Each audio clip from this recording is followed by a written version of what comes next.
नमस्कार दोस्तों, R K study 94 YouTube channel पर आप सभी का एक बार फिर से स्वागत है।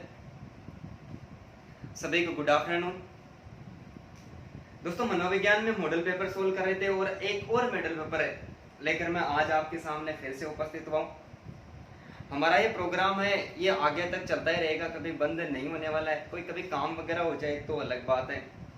बाकी जो 60 क्वेश्चन का जिम्मेदारी जो मैंने ली है, मैं 60 क्वेश्चन की आपको कंप्लीट रूप से तैयारी करवाऊंगा, जिसमें 23 क्वेश्चन हिंदी से संबंधित आएंगे और 30 क्वेश्चन साइकोलॉजी से संबंध आएंगे। तो आज हम एक और साइकोलॉजी का जो मॉडल पेपर है वो सोल्व करने जा रहे हैं। लेकिन उससे पहले यदि आप में से किसी ने भी हमारे चैनल को सब्सक्राइब नहीं किया है तो आप सबसे पहले सब्सक्राइब करें, बेल आइकन बटन को दबाएं, वीडियो को लाइक करें और लाइव क्लास शुरू होते ही आप वीडियो को अपने सारे दोस्तों के पास में शेयर करें। और इसके अलावा आपका कोई निजी फ्रेंड है जो रीट की तैयारी कर रहा है, उसको भी व्यक्तिगत रूप से बोले, ठीक है, और वीडियो का आनंद लें। दोस्तों, आप क्वेश्चन का रिप्लाई फास्ट करें और सोच समझ के रिप्लाई करें, कोई दिक्कत नहीं। गलत हो जाता है पर्सन, लेकिन यहाँ पर जो गलत होगा वो कोई ज्यादा खास मायने नहीं रखने वाला, क्योंकि यहाँ पर मैं सही बताने वाला हूँ और यहाँ पर सही हो गया वो का वो पर्सन वो यदि एग्जाम में आ जाता है तो हमें बहुत अच्छा फायदा होगा, ठीक है। आज भी मैंने कुछ ऐसे ही प्रश्न बनाए जो आपकी तार्किक योग्यता से संबंधित है। बाकी तो लेवल तो आप सबको जानते ही हो, लेवल कैसा है पेपरों का। आज का सबसे पहला प्रश्न है और बहुत खतरनाक प्रश्न है। पहला जो प्रश्न है वो है ब्लूम से संबंधित है। ब्लूम ने ज्ञानात्मक क्षेत्र की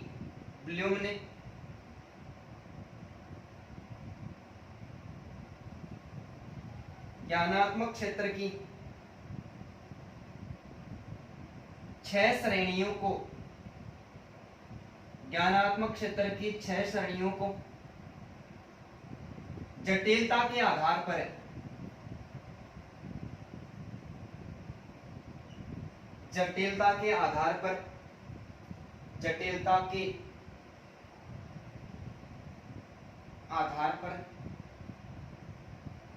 किस वरीयता क्रम में रखा है। क्या आज तो साफ दिखाई दे रहा है? क्या मैं देख लेता हूं एक बार कि आपको दिखाई दे रहा है या नहीं दिखाई दे रहा है। ठीक है भाई, आपको शायद आसानी के साथ में दिख रहा है। विकल्प आपको मैं देता हूं, सोच समझ के आंसर देता है। पहला जो विकल्प है ज्ञान, बोध, विश्लेषण, संश्लेषण। बहुत ही ज्यादा खतरनाक प्रश्न है। विश्लेषण, संश्लेषण, प्रयोग, मूल्यांकन।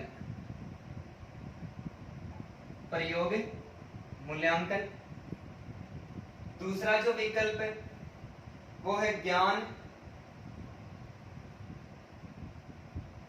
विश्लेषण, बोध,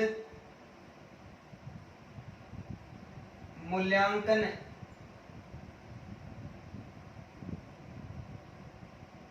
संश्लेषण और प्रयोग। तीसरा जो विकल्प है वो है ज्ञान, बोध, प्रयोग, विश्लेषण,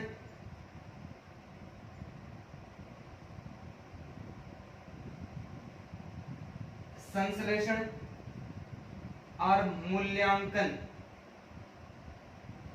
ठीक है। और चौथा जो विकल्प है वो मैं आपको दे रहा हूं ज्ञान, प्रयोग, बोध, मूल्यांकन, संश्लेषण और विश्लेषण। विकल्प आपके सामने भाई, सोच समझ के उत्तर देगी। ब्लूम ने ज्ञानात्मक क्षेत्र की 6 श्रेणियों को जटिलता के आधार पर किस वरीयता क्रम में रखा है? किस वरीयता क्रम में रखा है? जल्दी से बताओ भाई। किस वरीयता क्रम में रखा है? सही आंसर क्या होगा? तो दोस्तों इसका सही आंसर होगा 3 नंबर। कौन सा होगा सही आंसर? 3 नंबर होगा कि ब्लूम ने जो शैक्षिक उद्देश्य थे उन शैक्षिक उद्देश्य को 3 भागों में बांटा। ब्लूम ने किसको भाई? जो शैक्षिक उद्देश्य थे,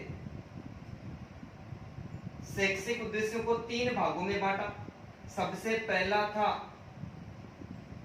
ज्ञानात्मक, दूसरा भावात्मक और तीसरा कौन सा था?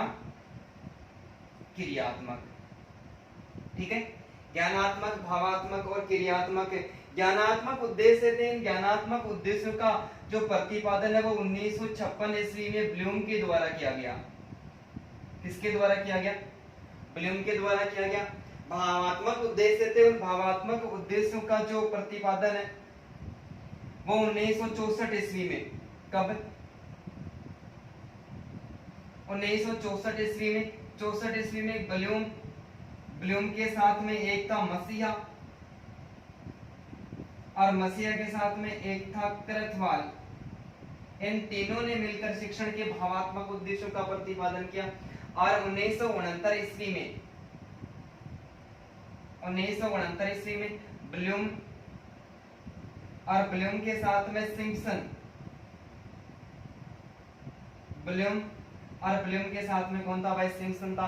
इन्होंने जो क्रियात्मक उद्देश्य थे, ठीक है, शिक्षण उद्देश्य थे, जो क्रियात्मक शिक्षण उद्देश्य थे उनका प्रतिपादन 1969 ईस्वी में किया। और किसके द्वारा किया गया? ब्लूम और सिम्पसन के द्वारा किया गया। तो ज्ञानात्मक जो क्षेत्र था उस ज्ञानात्मक क्षेत्र में किसको शामिल किया? ज्ञान, बोध, प्रयोग, विश्लेषण, संश्लेषण करने के बाद में अंत में क्या किया जाता है? अंत में मूल्यांकन किया जाता है। कि सर्वप्रथम में जो ज्ञान होता है वो बालकों का पूर्व ज्ञान आधारित, तब उसके आधार पर कोई नया ज्ञान सिखाया जाता है। फिर बालकों को प्रयोग करना, विश्लेषण करना, संश्लेषण करना और संश्लेषण हो जाने के बाद में अंत में क्या किया जाता है? बालकों का मूल्यांकन किया जाता है। तो ये अवस्था किसके अंतर्गत शामिल की है? ये अवस्था है, ये ज्ञानात्मक क्षेत्र के अंतर्गत शामिल की गई है। भावात्मक क्षेत्र की बात करें तो भावात्मक क्षेत्र में जो स्थिति चलेगी, मैं इधर लिख देता हूं भाई, ये भावात्मक क्षेत्र जगह कम ना थोड़ी।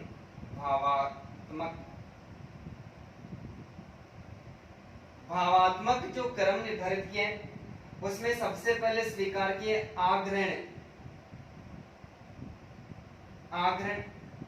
आग्रहण के बाद में स्वीकार किया है अनुक्रिया। आग्रहण, अनुक्रिया, अनुमूल्यन, उसके बाद में प्रत्यक्षीकरण,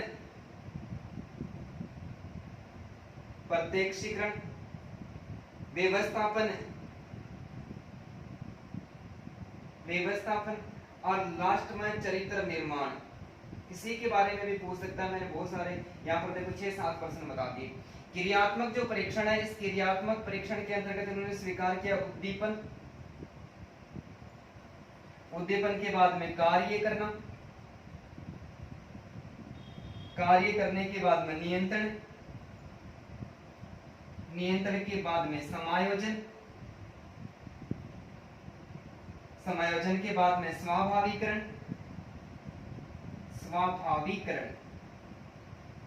और स्वाभाविकरण के साथ में अंत में स्वीकार किया आदत निर्माण। अब प्रश्न कहीं से भी पूछे भाई, बाहर से नहीं जाएगा। ब्लूम ने जो शिक्षण के उद्देश्य बताए थे और तीनों प्रकार के उद्देश्यों को हमने 3 प्रकार से स्पष्ट कर दिया है। तो ब्लूम ने ज्ञानात्मक क्षेत्र की 6 श्रेणियों को जटिलता के आधार पर वरीयता क्रम दिया। ज्ञान, बोध, प्रयोग, विश्लेषण, संश्लेषण और मूल्यांकन। ये हमारा 1 प्रश्न सही हो गया। ज्ञानात्मक जो उद्देश्य वो 1956 ईस्वी में प्रस्तुत किए गए थे। ज्ञानात्मक शैक्षिक उद्देश्य 1956 में किसके द्वारा? ब्लूम के द्वारा। 2 प्रश्न हो गए।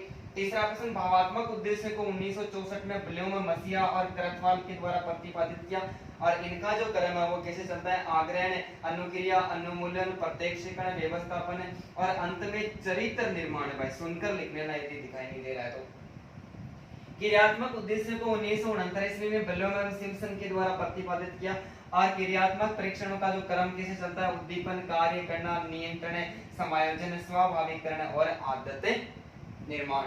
उम्मीद करता हूँ आप सभी को समझ में आया होगा, और यदि समझ में आया है तो आप कमेंट में जल्दी से हाँ करें भाई। सभी को बहुत बहुत धन्यवाद। स्क्रीनशॉट ले लो जल्दी से। आज का बहुत ही खतरनाक प्रश्न मिटा दो, ठीक है।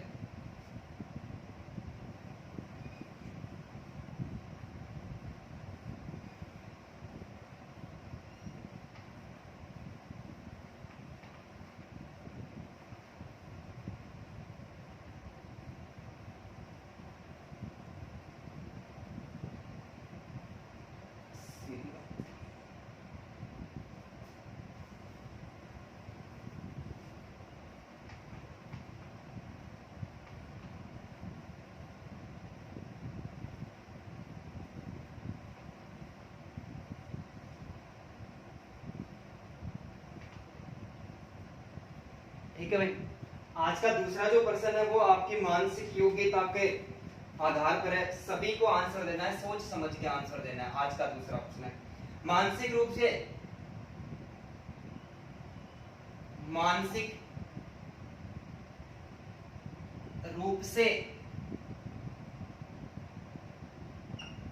रूप से पिछड़े बालकों के लिए, मानसिक रूप से पिछड़े बालकों के लिए, पिछड़े बालकों के लिए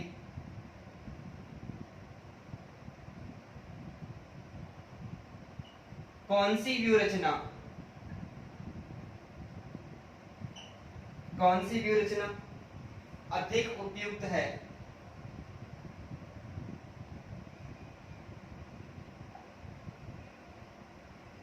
कौन सी रचना अधिक उपयुक्त है? प्रश्न को सोच समझ के पढ़ना है। मानसिक रूप से पिछड़े बालक होते हैं, उनके लिए कौन सी व्यूह रचना अधिक उपयुक्त है? मैं आपको विकल्प देता हूं। पहला जो विकल्प है वो है कार्यों को मूर्त रूप से समझाना, कार्यों को मूर्त रूप से समझाना, कार्यों को मूर्त रूप से समझाना। दूसरा जो विकल्प है वो है विद्यार्थियों को लक्ष्य निर्धारित करने के लिए प्रोत्साहन करना, विद्यार्थियों को लक्ष्य निर्धारित करने के लिए, लक्ष्य निर्धारित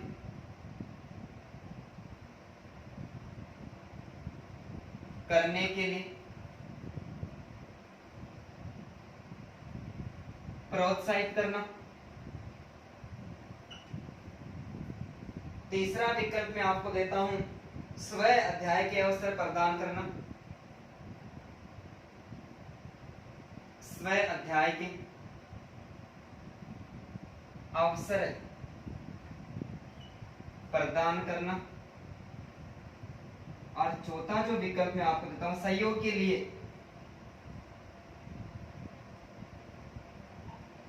सहयोग के लिए बाहरी संसाधनों का प्रयोग करना, बाहरी संसाधनों का प्रयोग करना। बहुत ही खतरनाक प्रश्न है भाई, सोच समझ के उत्तर देना है। जल्दी से बताओ देखिए क्या सही होगा। मानसिक रूप से पिछड़े बालकों के लिए कौन सी व्यूह रचना अधिक उपयुक्त है? कार्यों को मूर्त रूप से समझना, विद्यार्थियों को लक्ष्य निर्धारित करने के लिए प्रोत्साहित करना, स्व अध्याय के अवसर प्रदान करना और सहयोग के लिए बाहरी संसाधनों का प्रयोग करना। बताओ भाई जल्दी से बता दो। देखिए अरे मानसिक रूप से पिछड़े बालक है, इसका मतलब ये होता है कि इसका जो बुद्धि लब्धि लेवल है, आईक्यू लेवल है, वो आईक्यू लेवल कमजोर है, बुद्धि कमजोर है, तभी तो मानसिक रूप से पिछड़े बालक है। मानसिक रूप से पिछड़े बालक है तो इसमें हमारा सही विकल्प क्या होगा? सही विकल्प 1 नंबर होगा, सही विकल्प 1 नंबर होगा। अरे मानसिक रूप से पिछड़े बालक है, कैसे बालक है? ध्यान से सुनना हमारी बात को, ठीक है। मानसिक रूप से जो पिछड़े बालक है उनको कार्यों को प्रत्यक्ष रूप से समझाया जाए, अरे सामने बैठा लिया जाए, अरे सामने बैठाकर समझाया जाए उसको कि एक एक में एक होता है, 1 2 3 होते हैं, 2 और 2 4 होते हैं, ऐसे उनको समझाया जाए प्रत्यक्षीकरण के माध्यम से, मूर्त रूप से। तब क्या करते हैं? तब वो अच्छी तरीके से सीखते हैं, ठीक है। लेकिन ऐसे बालकों को सिखाने के लिए रोज अध्यापक की आवश्यकता रहती है। यदि इनका क्रम है वो टूट जाता है, अध्यापक कभी नहीं आता है, शादी में चला जाता है, 5 दिन नहीं पढ़ाता है, तो इसका मतलब 12 महीने जो मेहनत करी थी वो 5 दिन में उस मेहनत पर पानी फिर गया। ये ऐसे बालक होते हैं। क्योंकि इन बालकों को मानसिक रूप से जो पिछड़े हुए बालक होते हैं ये मंदबुद्धि या पिछड़े बालकों की श्रेणी में आते हैं। यदि इनमें सुधार किया जा सकता है तो ये सामान्य श्रेणी के बालकों तक तो पहुंच सकते हैं, लेकिन ये प्रतिभाशाली कभी भी नहीं बन सकते। विद्यार्थियों को लक्ष्य निर्धारित करने के लिए प्रोत्साहित करना गलत बात है ऐसे बालकों के लिए। अरे बुद्धि काम ही नहीं करती है, लक्ष्य का निर्धारण कैसे करेंगे, कुछ पता नहीं रहता है।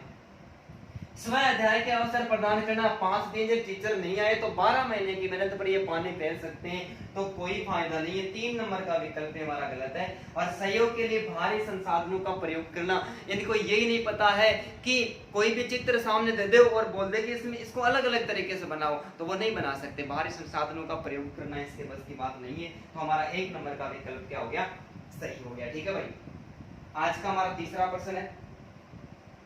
और तीसरा प्रश्न है कि एक 8 वर्षीय बालक, बहुत शानदार प्रश्न है, पहले पूछा गया प्रश्न है। एक वैसे तो सारे प्रश्न मैं आपको दे रहा हूं, उनका लेवल किसी न किसी एग्जाम में तो वो पूछे गए। एक 8 वर्षीय बालक, एक 8 वर्षीय बालक, ध्यान से उत्तर देना भाई, बुद्धि से संबंधित नहीं है। एक 8 वर्षीय बालक अपने छोटे भाई की तरह, अपने छोटे भाई की तरह, अपने छोटे भाई की तरह घुटनों पर चलता है, घुटनों पर चलता है, घुटनों पर चलता है। यह किस प्रकार की मानसिक मनोरचना है, ये किस प्रकार की मानसिक मनोरचना है।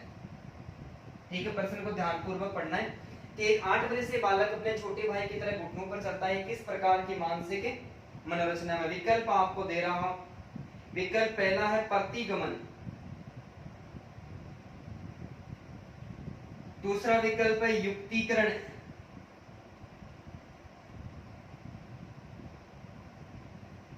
तीसरा जो विकल्प है वो है दमन, और चौथा विकल्प क्षतिपूर्ति उपाय, क्षतिपूर्ति उपाय। ठीक है, मैं आपके सामने ऐसे 2 प्रश्न लेके आया हूं, और 2 प्रश्न लाने का मेरा जो उद्देश्य ये था कि समायोजन की जो युक्तियां होती है, ठीक है, मानसिक मनोरचनाएं होती है, समायोजन की जो मानसिक मनोरचनाएं होती है वो 12 के लगभग होती है। 2 प्रश्नों में मैं 8 जो युक्तियां हैं, रक्षा युक्तियां, उनके बारे में आपको अवगत करवा दूंगा, तो फिर 4 ही बचेगी, और उन 4 का नेक्स्ट जो मॉडल पेपर होगा उसमें हम उल्लेख करेंगे, और 3 प्रश्नों के अंतर्गत कंप्लीट समायोजन हो जाएगा हमारा, एक भी प्रश्न बाहर से नहीं आएगा। जल्दी से कमेंट करें भाई, ये प्रश्न आपका गलत नहीं होना चाहिए। एक 8 वर्षीय बालक अपने छोटे भाई की तरह घुटनों पर चलता है, ये किस प्रकार का मानसिक, किस प्रकार की छोड़ दिया भाई, कोई बात नहीं, किस प्रकार की मानसिक मनोरचना है। प्रतिगमन, युक्तिकरण, दमन और क्षतिपूर्ति उपाय, किस प्रकार की मानसिक मनोरचना है। जल्दी जल्दी कमेंट करो भाई, जल्दी करा करो कमेंट। ठीक है, एक 8 वर्षीय बालक अपने छोटे भाई की तरह घुटनों पर चलता है, किस प्रकार की मानसिक मनोरचना है। धन्यवाद भाई सभी को। इसमें हमारा सही आंसर होगा प्रतिगमन। प्रतिगमन का अर्थ होता है पीछे की ओर लौटना, कि एक व्यक्ति क्या करता है, एक वयस्क व्यक्ति अपने से छोटे या फिर अपने से कम विकसित या फिर अधीनस्थ इनके जैसा व्यवहार करता है तो इस प्रकार की मनोरचना को प्रतिगमन कहते हैं कि वह मानसिक मनोरचना जिसमें व्यक्ति अपने से छोटे, अपने से अधीनस्थ और अपने से कम व्यक्ति होता है उसके जैसा व्यवहार करता है तो उस युक्ति को क्या कहते हैं, उस युक्ति को प्रतिगमन कहते हैं। तो एक 8 वर्ष का बालक और अपने छोटे भाई की तरह घुटनों पर चलता है, इसका मतलब छोटे बालक की तरह व्यवहार करता है, तो इसका अर्थ क्या हो गया, प्रतिगमन हो गया। कि एक लड़की ससुराल चले जाती है और वापस आने के बाद में अपनी माँ की गोद में सर रखकर वो जोर जोर से रोने लग जाती है। रोना धोना तो बेशक छोटी अवस्था की बात होती है, लेकिन एक बेशक शादी करने के बाद में भी लड़की जब ससुराल से वापस आती है फिर तब वो अपनी माँ की गोद में सर रख कर रोने लग जाती है। इसका मतलब ये भी किस प्रकार का उदाहरण है, ये भी प्रतिगमन का उदाहरण है। युक्तिकरण या औचित्य स्थापन है। युक्तिकरण को क्या कहते हैं भाई, औचित्य स्थापन कहते हैं। औचित्य स्थापन, युक्ति का मतलब होता है उपाय, युक्ति का अर्थ क्या होता है, उपाय निकाल लेना। कि व्यक्ति अपने बात और अपने विचारों को, व्यक्ति बात और विचारों को प्रकट करने के लिए, कोई भी व्यक्ति होता है उसकी बात होती है एकदम से झूठी होती है, विचार पे क्या होता है, झूठा होता है। झूठी विचार और झूठे बातों को झूठे तरीके से प्रकट करना युक्तिकरण या औचित्य स्थापन कहलाता है। एक शब्द में बात करें तो दोषपूर्ण व्यवहार को दोषपूर्ण तरीके से प्रकट करना व्यक्तिकरण कहलाता है। ठीक है, अब व्यक्तिकरण और प्रक्षेपण इनके उदाहरण दोनों मिलते जुलते होते। ठीक है भाई, तो युक्तिकरण जैसे वंश देरवाज लुकी, वंश देरवाज लुकी एक बहुत बेहतरीन कविता है भाई, हिंदी और इंग्लिश दोनों का मिश्रण है। उसके अंतर्गत कि लोमड़ी द्वारा अंगूरों को खट्टे बताना, लोमड़ी द्वारा अंगूरों को खट्टे बताना, नाच न जाने आंगन टेढ़ा। लोमड़ी जब अंगूरों को प्राप्त नहीं कर पाई थी तो उपाय निकाला, दोषपूर्ण व्यवहार को दोषपूर्ण तरीके से प्रकट कर दिया कि अंगूर तो खट्टे हैं और इनको मैं खाना ही नहीं चाहती। कि वंश देरवाजे लुकी, लुकी इज वेरी भूखी, सीसा है अंगूर का गुच्छा, गुच्छा इज वेरी ऊंचा, लुकी कुद्दी बट नोट पुगी, लुकी पड़ी इन दे ए भाटा और बोली अंगूर इज वेरी खट्टा। उपाय अरे सीधा सा याद हो गया, युक्तिकरण औचित्य स्थापन कर दिया। तो दोषपूर्ण व्यवहार को दोषपूर्ण तरीके से प्रकट करना क्या कहलाता है, युक्तिकरण। किसी भावना, विचार या घटना को चेतन मन से एकदम अलग कर देना, दबा देना क्या कहलाता है, दमन कहलाता है। टीचर बन ही नहीं पाते हो, टीचर बनने की जो अवस्था उसको छोड़ देना, उसका हमेशा हमेशा के लिए त्याग कर देना क्या कहलाता है, दमन कहलाता है। क्षति, क्षति का अर्थ होता है कमी, क्षति का अर्थ क्या होता है भाई, कमी। और कमी को क्या करना, पूरा करना, और पूरा करने का उपाय क्या है, अन्य साधनों का प्रयोग करना। क्या करना, अन्य साधनों का प्रयोग करना। परिभाषा तैयार होगी भाई, देखो नाम से होगी। क्षति का मतलब कमी, व्यक्ति में कोई कमी वगैरह रहती है और उन कमी को पूरा करने के लिए व्यक्ति अन्य साधनों का सहारा लेता है तो उसे क्षति पूर्ति उपाय कहते हैं। एक छोटे कद वाली लड़की द्वारा ऊंची हिल की सैंडल पहनना और मानसिक रूप से कमजोर बालक द्वारा प्रतियोगिता में प्रथम स्थान लेकर आना। एक तरफ कमजोर है, उसकी पूर्ति कौन से क्षेत्र में कर ली, दूसरे क्षेत्र में कर ली, तो ये क्या हो गया, ये भाई क्षति पूर्ति उपाय हो गया। और समायोजन के 4 जो मानसिक मनोरंजन से संबंधित युक्तियां थी वो आपकी एक ही बार में पूरी हो गई 4। तो आप दोनों प्रश्नों का स्क्रीनशॉट ले लो, नेक्स्ट प्रश्न के बारे में और चर्चा करते हैं। जल्दी से स्क्रीनशॉट ले लो, बिठा दो, ठीक है।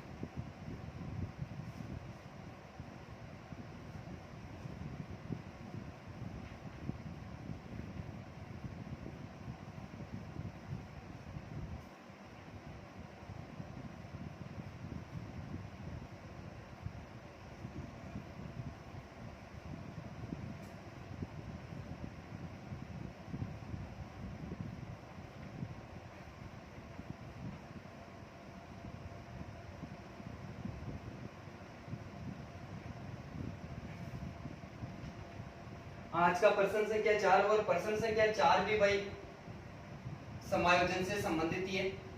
प्रश्न, एक विद्यार्थी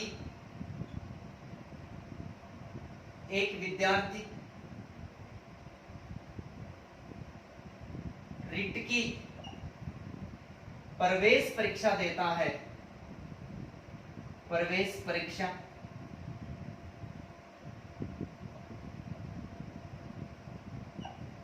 परीक्षा देता है और असफल रहता है,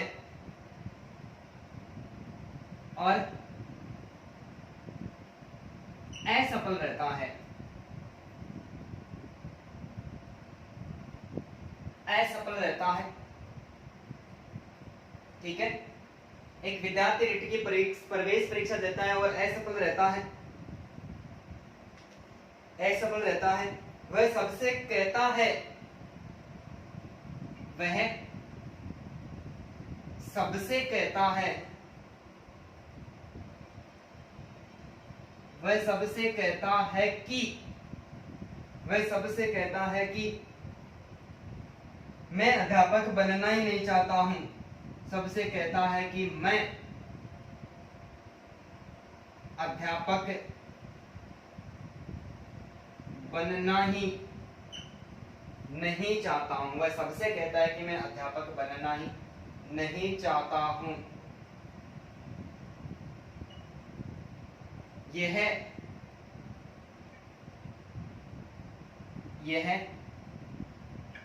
किस प्रकार की रक्षा युक्ति है, किस प्रकार की रक्षा युक्ति है, व्यक्ति की कैसे सहायता करती है। विकल्प में आपको देता हूं, प्रक्षेपण,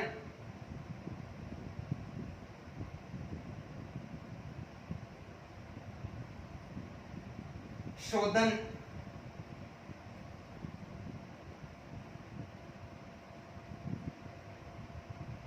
विस्थापन,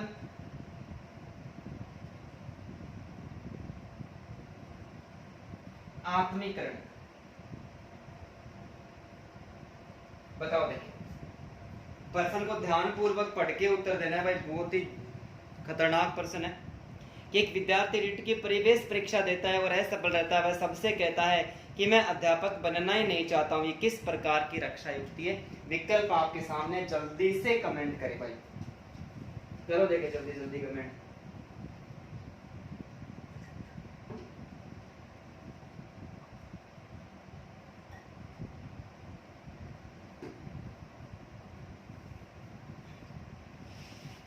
अरे कौन सा होगा, शाबाश भाई, बहुत अच्छे। हमारा विकल्प 1 नंबर का सही होगा, क्या होगा, हमारा विकल्प 1 नंबर का सही होगा। इसमें प्रक्षेपण है।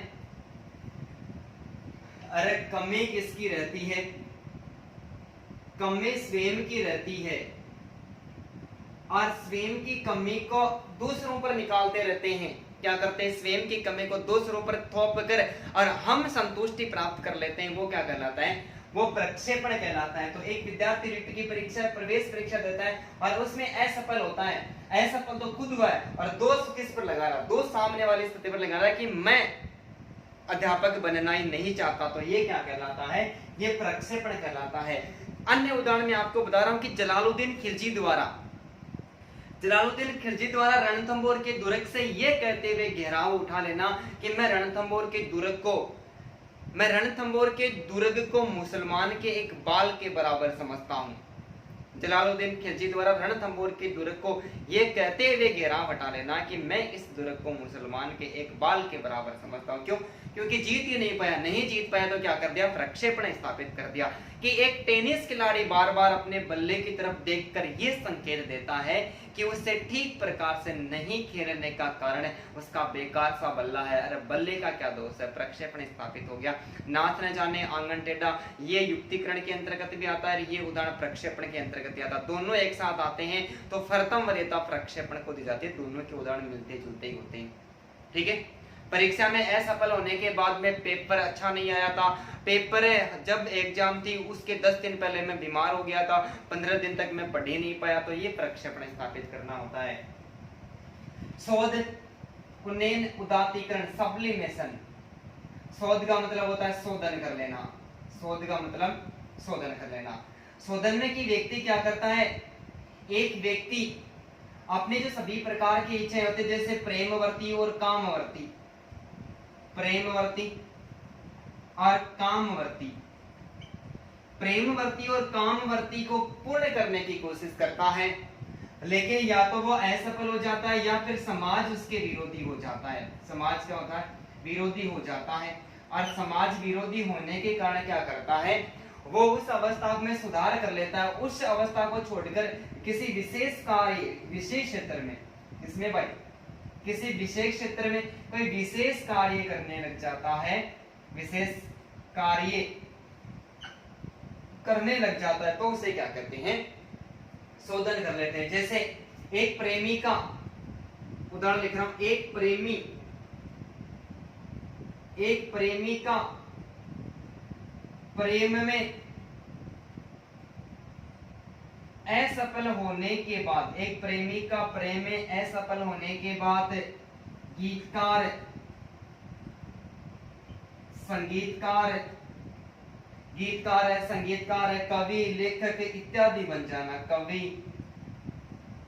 लेखक और इत्यादि बन जाना शोधन कहलाता है। और उस क्षेत्र को छोड़ दिया और विशेष क्षेत्र में अन्य कार्य करने लग गया, तो वह मानसिक मनोरंजन जिसमें व्यक्ति अपने प्रेमवर्ती और कामवर्ती को पूर्ण करने की कोशिश करता है, या तो असफल हो जाता है या फिर समाज उसके विरोधी हो जाता है, तो उस क्षेत्र को छोड़कर किसी विशेष क्षेत्र में विशेष कार्य करने लगता है, तो उसे शोधन कहते हैं। कि एक प्रेमी का प्रेम में असफल होने के बाद में गीतकार, संगीतकार, कवि, लेखक इत्यादि बन जाना। और इसका सबसे खतरनाक उदाहरण है घनानंद।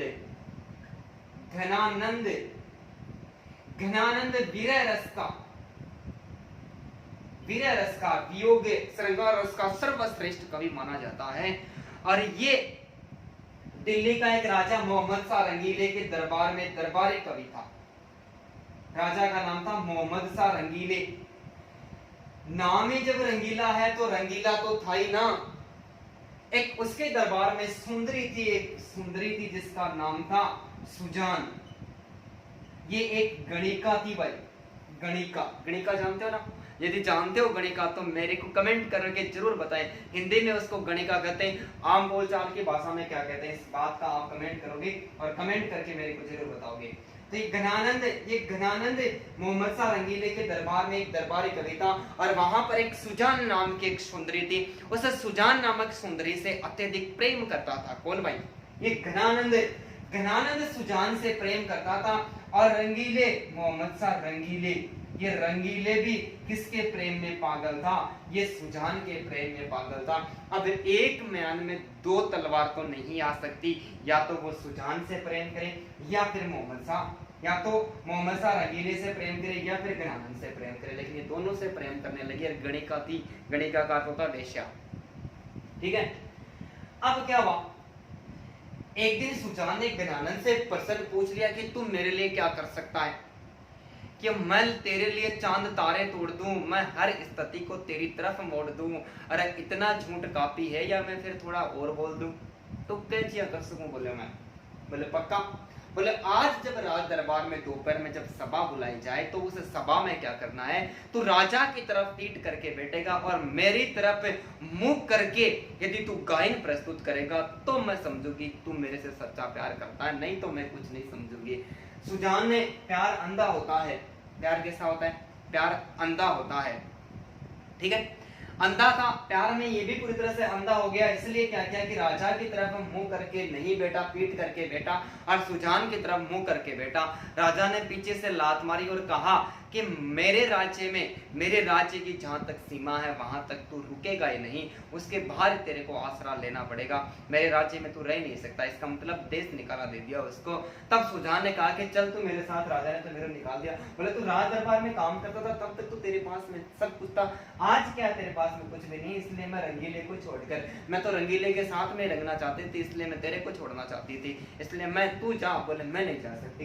इसलिए घनानंद वहां से आ जाता है। आकर एक हिंदी साहित्य का जो सूफी काव्य है, प्रेम काव्य का एक अद्भुत रीतिकाल का एक अद्भुत जो कवि है वो कवि के रूप में उभर कर आता है और वियोग श्रृंगार रस का अपनी रचनाओं के अंतर्गत बेहतरीन तरीके से प्रयोग करता, वर्णन करता है। और सांवले रंग वाले श्री कृष्ण की भक्ति करके श्री कृष्ण को सुजान के नाम से संबोधित करता है। यानी शोधन कर लिया दोस्तों, ये समायोजन हो गया इसका। लेकिन विस्थापन के अंतर्गत क्या होता है? विस्थापन के अंतर्गत व्यक्ति अपने जो संवेग होता है, क्या होता है? अपना जो संवेग होता है उस संवेग को मूल स्थान से हटाकर मूल स्थान से हटाकर किसी दूसरे स्थान पर स्थापित कर देता है तो उसे क्या कहते हैं, विस्थापन करते हैं। और रिट की जो एग्जाम लगी थी लेवल सेकंड में पिछली बार, सॉरी लेवल फर्स्ट में एक पिछली बार प्रश्न पूछा गया था कि एक अध्यापक जिसकी विद्यालय के अंतर्गत कहासुनी हो जाती है और घर पर आकर वो अपनी बच्चे तथा पत्नी को पीटता है। इसका मतलब उन अध्यापकों को तो पीट नहीं पाया और उसका विस्थापन कहाँ कर दिया, घर पर आकर कर दिया। इसके अलावा एक बालक जिसकी बालक को विद्यालय में अच्छी तरह से डांट वगैरह पड़ती है और घर पर आकर अपने छोटे भाई बहनों को पीटना, ये उदाहरण था। और इसको घुमा फिरा के पूछ लिया, विस्थापन कर लिया। समय को मूल स्थान से हटाकर दूसरी जगह लगा देते हैं, विस्थापन कहलाता है। आत्मीकरण स्व से पलायन, आत्मीकरण स्व से पलायन है। सामने वाला व्यक्ति है और उसके दुख को अपने दुख, सामने वाले व्यक्ति के दुख को अपने मन के अंतर्गत महसूस करना क्या कहलाता है, आत्मीकरण कहलाता है। कि अभिनेत्री को रोते हुए देखकर दर्शक महिला द्वारा आंसू टपकाना स्व से पलायन है या फिर आत्मीकरण, सामने वाले के जिगर में बस जाते हैं, ये क्या कहलाता है, ये आत्मीकरण कहलाता है। कि एक धारावाहिक, एक बूढ़ी महिला, हमारी जो दादी धारावाहिक देख रही होती है और उसको क्या पता कि ये तो पैसा कमाने का एक साधन है, जबरदस्ती करवाया जा रहा है, ऐसा कुछ वही नहीं था। लेकिन जब अभिनेत्री को घर से बाहर निकाल देते हैं, उसके कपड़े वगैरह बर्तन वगैरह टन टनाटन करते हुए बाहर फेंके जाते हैं, तब दादी क्या करती, खाना खा रही होती है और वो अभिनेत्री जब रोने लग जाती है, हमारी दादी भी आंसू टपकाने लग जाती है। पूछते दादी क्या हुआ, कुछ नहीं हुआ, इसको देखकर मेरे घर से गलाने से हो गई। इसका मतलब सामने वाले व्यक्ति के दुख को क्या कर लिया, अपने मन के अंतर्गत महसूस कर लिया, ये आत्मीकरण या स्व से पलायन कहलाता है। 4 और तरीके मैंने आपको बेहतरीन तरीके से समझा दी, आप स्क्रीनशॉट ले भाई, जल्दी से। समझ आ रहा है, मेरे द्वारा बताए गए सारे तथ्य आपको समझ में आ रहे हैं तो दोस्तों कमेंट में आप हाँ करें।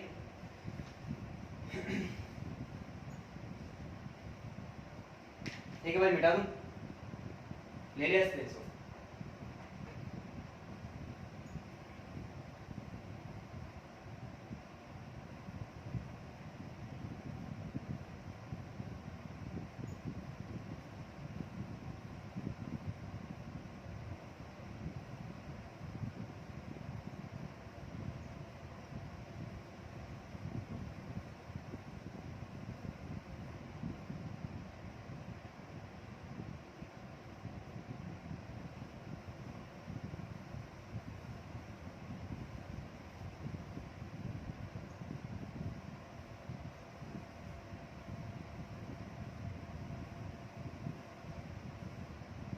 ठीक है भाई, आज का 5वां प्रश्न है और आज का 5वां प्रश्न बहुत ही खतरनाक प्रश्न है। ऐसा तो हो ही नहीं सकता कि कोई भी प्रश्न खतरनाक नहीं होगा, लेकिन सोच समझ के उत्तर देने वाला है। निम्न में से कौन सी संस्था, फर्स्ट ग्रेड में पूछा गया प्रश्न है, एनसीएफ 2005 और आरटी 2009 से संबंधित है। निम्न में से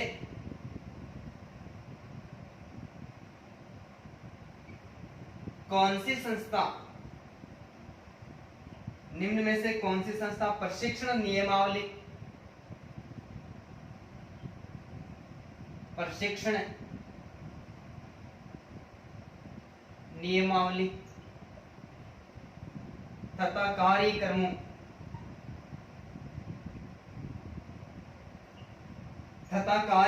का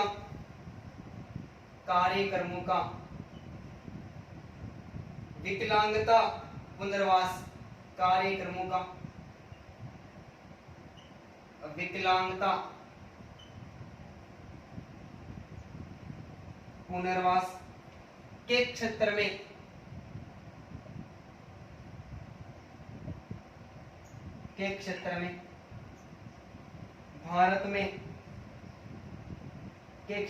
भारत में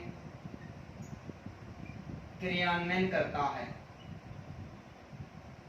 करती है। ठीक, क्रियान्वयन प्रश्न को पढ़ना भाई। निम्न में से कौन सी संस्था प्रशिक्षण नियमावली और कार्यक्रमों का विकलांगता पुनर्वास के क्षेत्र में भारत में क्रियान्वयन करती है? कि ऐसी कौन सी संस्था है जो विकलांग बालक होते हैं, मानसिक रूप से और शारीरिक रूप से विकलांग बालक होते हैं, उनको शिक्षा के संबंध में या उन पर कोई प्रशिक्षण नियमावली या कार्यक्रम क्रियान्वयन यानी लागू करने का कार्य करती है? ऐसी संस्था निम्न में से कौन सी है? मैं संस्था का नाम दे रहा हूँ, ये फर्स्ट ग्रेड में पूछा गया प्रश्न है, आपको विकल्प दे रहा हूँ, बताना है। राष्ट्रीय अध्यापक परिषद, राष्ट्रीय अध्यापक परिषद, राष्ट्रीय शैक्षिक योजना एवं प्रशासन विश्वविद्यालय, राष्ट्रीय शैक्षिक योजना, राष्ट्रीय शैक्षिक योजना एवं प्रशासन विश्वविद्यालय, प्रशासन विश्वविद्यालय, राष्ट्रीय शैक्षिक अनुसंधान, राष्ट्रीय शैक्षिक अनुसंधान एवं प्रशिक्षण परिषद एनसीईआरटी, प्रशिक्षण परिषद। और चौथा विकल्प है भारतीय पुनर्वास परिषद, भारतीय पुनर्वास परिषद। विकल्प आपके सामने, भाई जल्दी से बताना, क्वेश्चन बहुत अलग तरीके से पूछा गया प्रश्न है। निम्न में से कौन सी संस्था प्रशिक्षण नियमावली तथा कार्यक्रम का विकलांगता पुनर्वास क्षेत्र में भारत में क्रियान्वयन करती है? ऐसी कौन सी संस्था बनाई गई है? जल्दी से बताइए। देखिए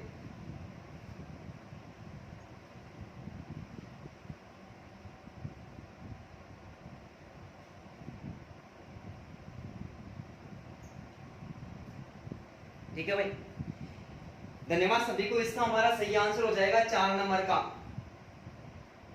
कौन सा होगा भाई? 4 नंबर का। विकलांग पुनर्वास के लिए एक परिषद बनाई गई है जिसका नाम है भारतीय पुनर्वास परिषद है।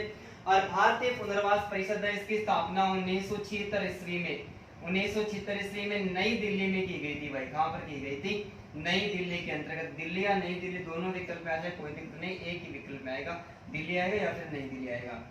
तो विकलांग बालकों को व्यवसाय चुनाव करने के लिए किसी प्रकार के कार्मिक वगैरह होते हैं, उनके सहयोग के लिए एक संस्था बनाई गई जिसका नाम है भारतीय पुनर्वास परिषद है। और ये 1976 ईस्वी में नई दिल्ली के अंतर्गत स्थापित की गई थी। आज का हमारा 6वां प्रश्न है और ये प्रश्न मैंने एक बार पहले इसको हम सोल्व कर भी चुके, ठीक है, लेकिन थोड़ा सा अलग घुमाया हुआ प्रश्न है। मस्तिष्क का कौन सा भाग, गलत नहीं होना चाहिए, पहले पूछा गया प्रश्न है, सोल्व किया हुआ है। मस्तिष्क का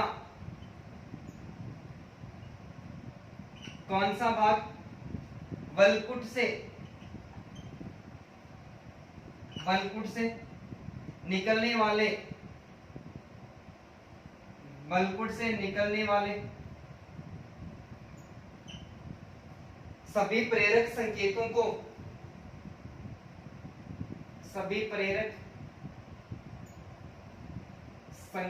को ग्रहण कर शरीर के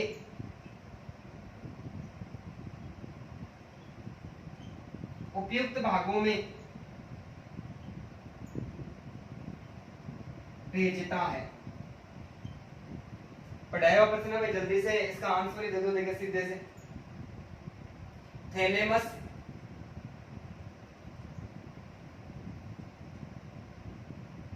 हाइपोथैलेमस,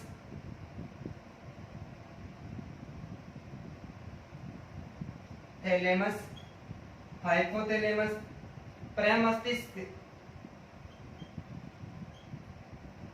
मध्य मस्तिष्क। जल्दी से कमेंट करो भाई। पहले बताया हुआ प्रश्न, मस्तिष्क का कौन सा भाग है वो वलकुट से निकलने वाले सभी प्रेरक संकेतों को ग्रहण कर शरीर के उपयुक्त भागों में भेजता है।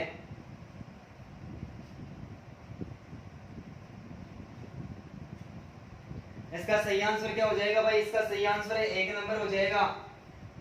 1 नंबर थैलेमस को चेतक के नाम से जानते हैं, हाइपोथैलेमस को अधस चेतक के नाम के जानते हैं, इसके अधस चेतक। और अगर मस्तिष्क के 3 भाग होते हैं, एक थैलेमस, दूसरा हाइपोथैलेमस और तीसरा कौन सा होता है?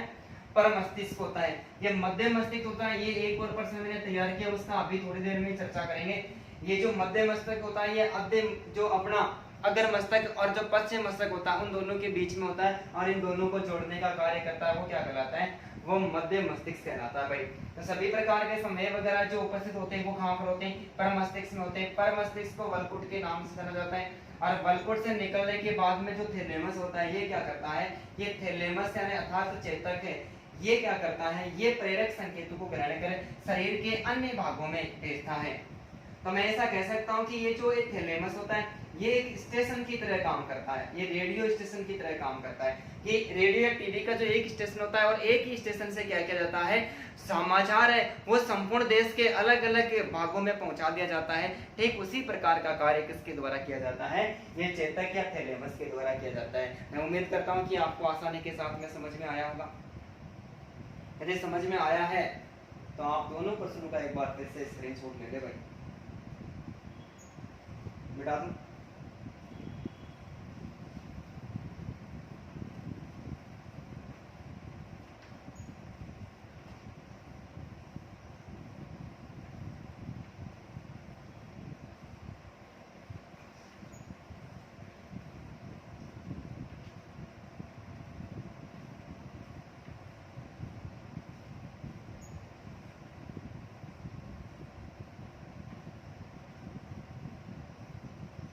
दोस्तों मैं एक और प्रश्न आपके सामने ऐसा ही लेकर आया हूं, reticular activating system,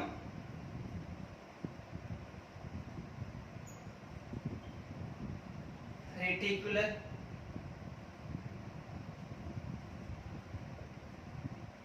activating system, reticular activating system जालीदार सक्रिय प्रणाली किस मस्तिष्क का महत्वपूर्ण भाग है, किस मस्तिष्क का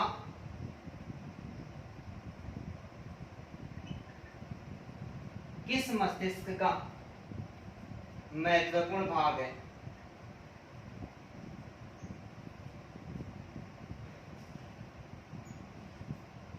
टेरी हो गया क्या भाई, ये रेटिकुलर है, sorry reticular, reticular activating system किस मस्तिष्क का महत्वपूर्ण भाग है, जालीदार सक्रिय प्रणाली की बात हो रही है, जालीदार सक्रिय प्रणाली किस मस्तिष्क का भाग है। तो मैं आपको विकल्प देता हूं, अगर मस्तिष्क, मध्यम मस्तिष्क, अगर मस्तिष्क, मध्य मस्तिष्क, पश्चिम मस्तिष्क और चौथा है बाह्य मस्तिष्क।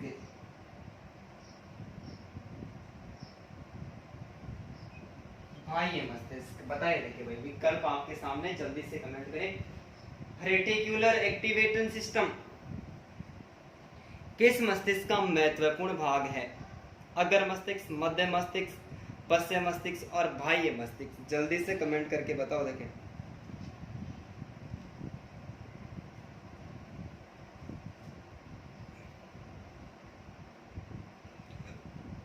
जल्दी से बता दो भाई। अरे अभी तो सोल्व किया था पिछले प्रश्न में, धन्यवाद सभी को। ये आंसर हो जाएगा मध्य मस्तिष्क के, क्या हो जाएगा, मध्य मस्तिष्क हो जाएगा कि रेटिकुलर एक्टिवेटिंग सिस्टम किस मस्तिष्क का महत्वपूर्ण भाग है, तो ये मध्य मस्तिष्क का महत्वपूर्ण भाग है। ये मध्य मस्तिष्क होता है, इसका आकार सबसे छोटा होता है, ये आकार में कैसा होता है, आकार में छोटा होता है, आकार में छोटा होता है। कौन सा भाई, मध्य मस्तिष्क है। ये अग्र मस्तिष्क और पश्चिम मस्तिष्क इन दोनों से छोटा होता है, और अग्र मस्तिष्क और पश्चिम जो मस्तिष्क है इन दोनों को जो जोड़ने का कार्य है, इनको अग्र मस्तिष्क और पश्चिम मस्तिष्क को जोड़ने का कार्य मध्य मस्तिष्क के द्वारा किया जाता है।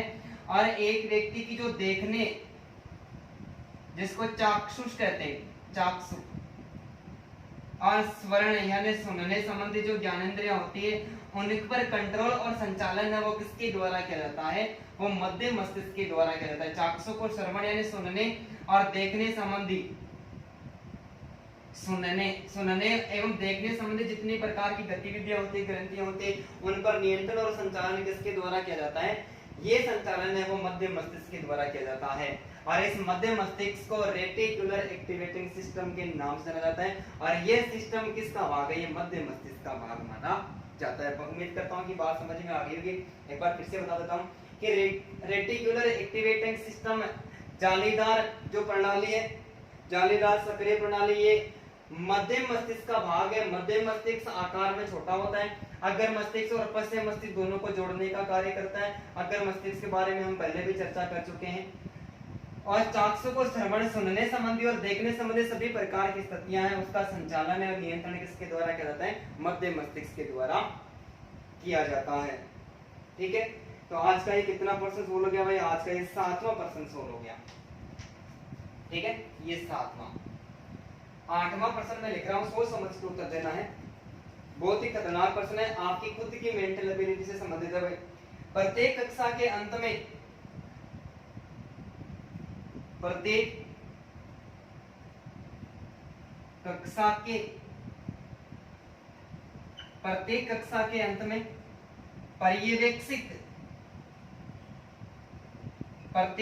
के अंत में पर्यवेक्षित अध्यापन की आवश्यकता होती है। पर्यवेक्षित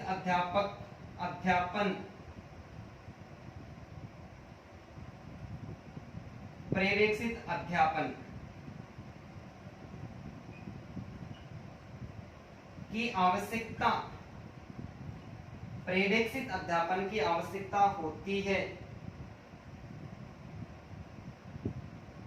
क्योंकि वह, ठीक है विकल्प देता हूं मैं आपको, क्यों होती है भाई। पहला विकल्प है शिक्षक को कुछ स्वतंत्र क्षण मिल जाते हैं रेस्ट करने के। शिक्षक को कुछ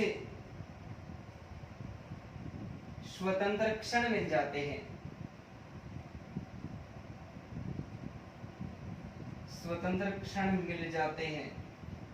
दूसरा जो विकल्प है वह शिक्षक छात्रों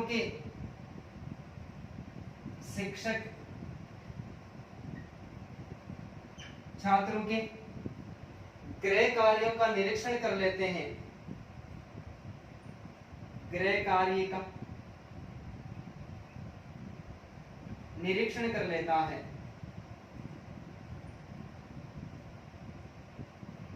तीसरा विकल्प मैं आपको देता हूं, विद्यार्थियों को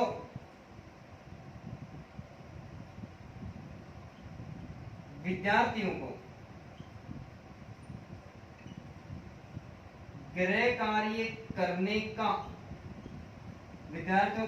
कार्य करने का अवसर मिल जाता है। और चौथा जो विकल्प है, अध्यापक विद्यार्थियों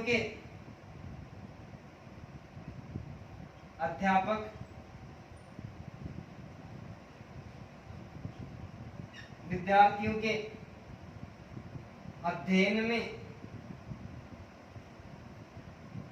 अध्ययन में सहायता करने का अवसर प्राप्त कर लेते हैं,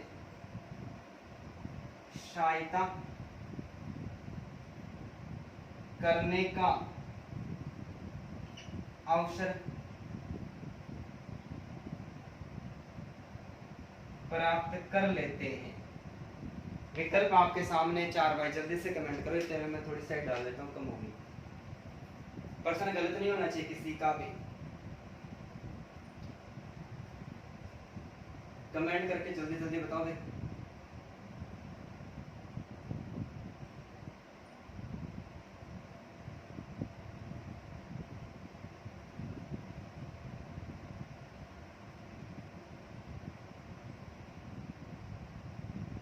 प्रत्येक कक्षा के अंत में पर्यवेक्षित अध्यापन की आवश्यकता होती है। वह क्लास जब पूरी होने वाली होती है उस समय 5 मिनट की हमें जरूरत होती है और उस 5 मिनट के अंतर्गत जो शिक्षक है या फिर वो जो कार्य होता है वो शिक्षक के संबंध में होता है या फिर बालकों के संबंध में होता है, इसके बारे में आपको बताना है।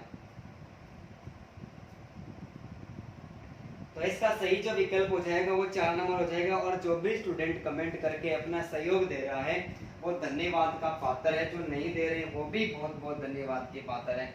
दोस्तों प्रयास करते रहे, इसका सही विकल्प 4 नंबर का सही हो जाएगा।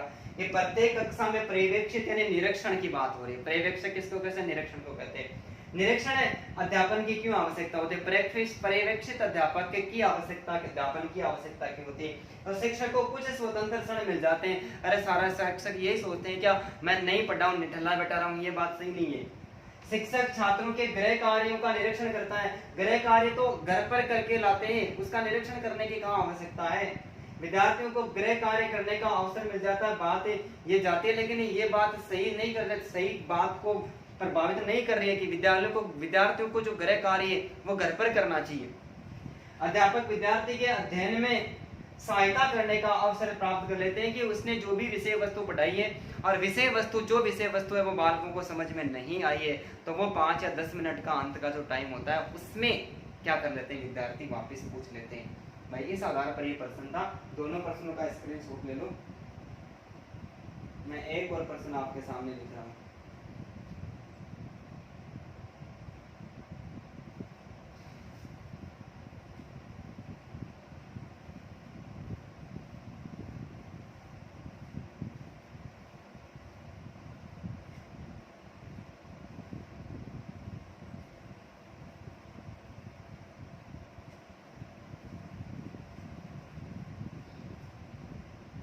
आज का प्रश्न संख्या 9, किस विचारक का मानना है कि किस विचारक का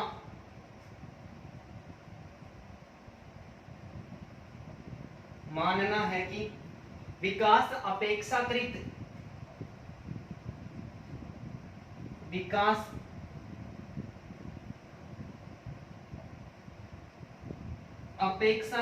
अभिवृद्धि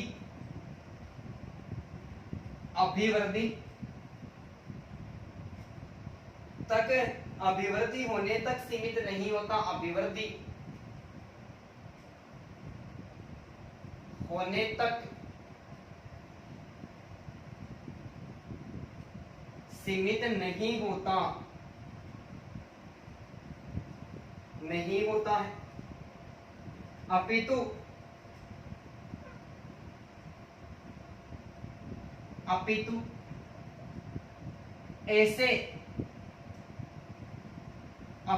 ऐसे प्रगतिशील परिवर्तनों में निहित है। प्रगतिशील परिवर्तनों में निहित है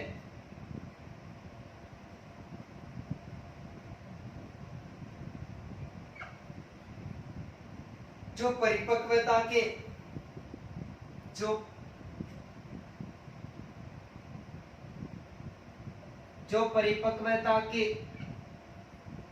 लक्ष्य की और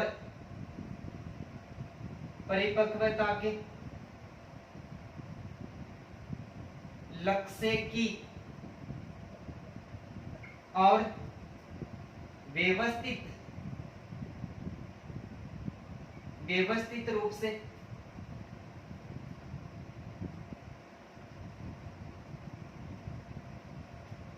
उन्मुख होता है।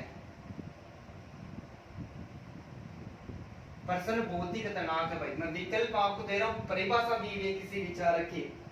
केसल,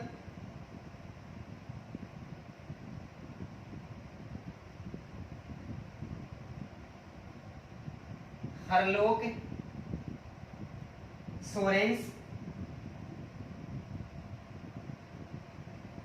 ईरागार्डन।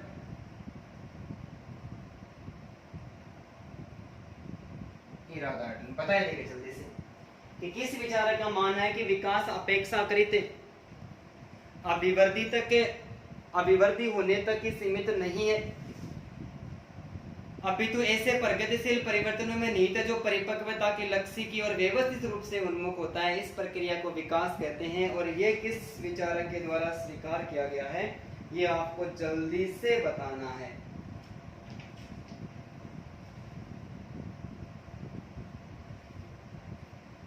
भाई प्रश्न गलत नहीं होना चाहिए, जल्दी से बताओ किस विचारक के द्वारा ये परिभाषित किया गया है।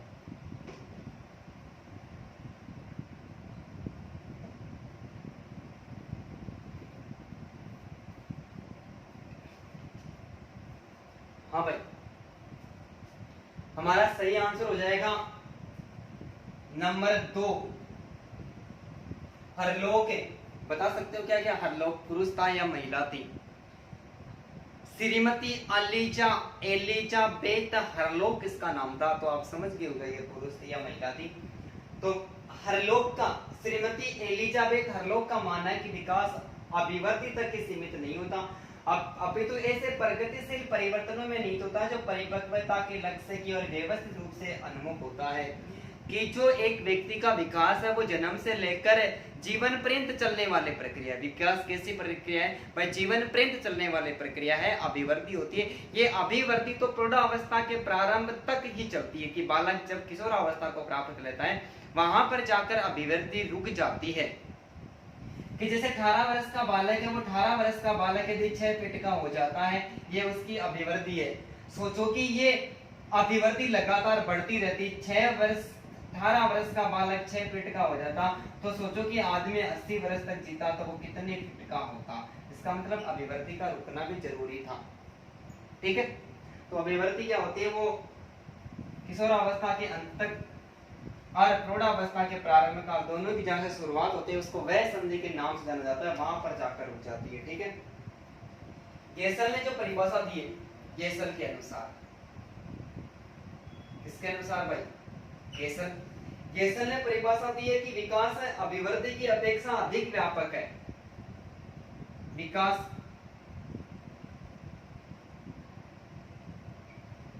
अभिवृद्धि की अपेक्षा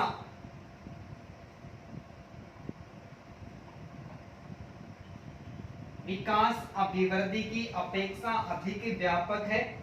इसका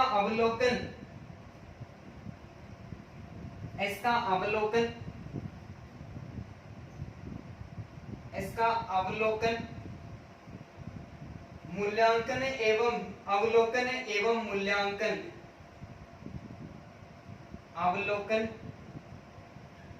मूल्यांकन कुछ सीमा तक 3 रूपों में किया जा सकता है। अवलोकन एवं मूल्यांकन कुछ सीमा तक 3 रूपों में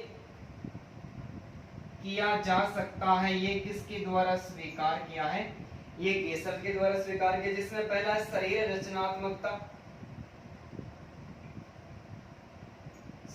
रचनात्मकता, दूसरा जो विकल्प है वो शरीर क्रिया विज्ञानात्मक,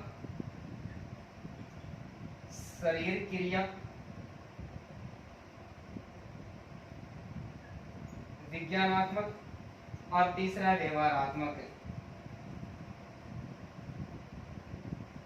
ठीक है, इन 3 रूपों के अंतर्गत विकास का मापन किया जा सकता है। लेकिन विकास और अभिवृद्धि की दोनों की बात करें तो अभिवृद्धि एक सीमित प्रक्रिया है, जबकि विकास कैसी प्रक्रिया है? विकास एक व्यापक प्रक्रिया। ये किसके द्वारा स्वीकार किया?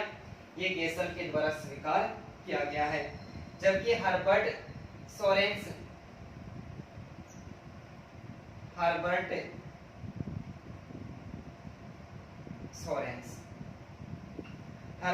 ने स्वीकार किया कि विकास परिपक्वता एवं कार्य सुधार की वह प्रक्रिया है। विकास परिपक्वता एवं कार्य सुधार की वह प्रक्रिया है। कार्य सुधार की वह प्रक्रिया जो संरचना एवं स्वरूप में, जो संरचना एवं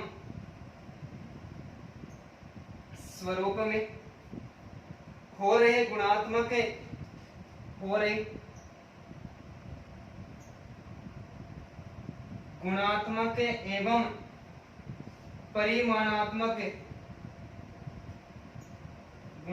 एवं परिमाणात्मक परिणामों एवं परिवर्तनों के फल स्वरूप होती है। ये कहता है कि विकास परिपक्वता सत्ता एवं कार्य सुधार की वह प्रक्रिया जो संरचना एवं स्वरूप में हो रही गुणात्मक और जो परिमाणात्मक परिणामों एवं प्रयत्नों के फल स्वरूप होती है। तो ये परिभाषा किसके द्वारा दी गई है? ये परिभाषा हर्बर्ट सोरेंस के द्वारा दी गई है। जबकि इरा गार्डन कहता है कि विकास एक ऐसी प्रक्रिया है जिसका प्रारंभ जन्म से हो जाता है और वो तब तक चलती रहती है जब तक व्यक्ति पूर्णता को प्राप्त नहीं कर लेता। तो ये परिभाषा किसके द्वारा स्वीकार की है? ये इरा गार्डन कहता है कि विकास की जो प्रक्रिया है वो जन्म से प्रारंभ हो जाती है। कब से? जन्म से प्रारंभ हो जाती है और जब तक चलती रहती है तब तक व्यक्ति परिपक्वता को प्राप्त नहीं कर लेता है। तो विकास की 4 परिभाषा आपके सामने, और मैं मानता हूं कि चारों की चारों परिभाषा आपके सामने नवीनतम रूप से प्रस्तुत की गई है, लेकिन टेट के एग्जाम में पूछी गई परिभाषाएं हैं। इसका मतलब ये जो हमारे 11वीं क्लास की जो बुक है, एनसीईआरटी की बुक है, उस बुक में से उठाई हुई 4 परिभाषा है। तो आप जल्दी करें चारों का स्क्रीनशॉट लेने की। एक और प्रश्न हमारा तैयार हो गया जिसमें 4 बेहतरीन विकास के संबंध में परिभाषा निकल के आई है भाई।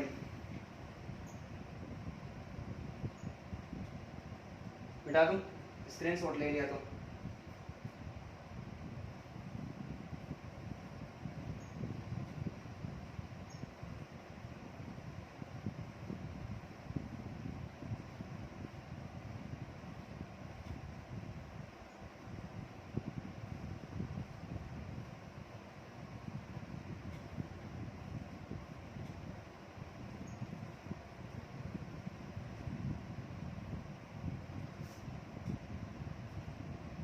हमारे प्रश्न संख्या 10 और 10वां प्रश्न भी बहुत खतरनाक है। प्रश्न संख्या 10, किन मानव शास्त्रियों ने अध्ययन द्वारा किन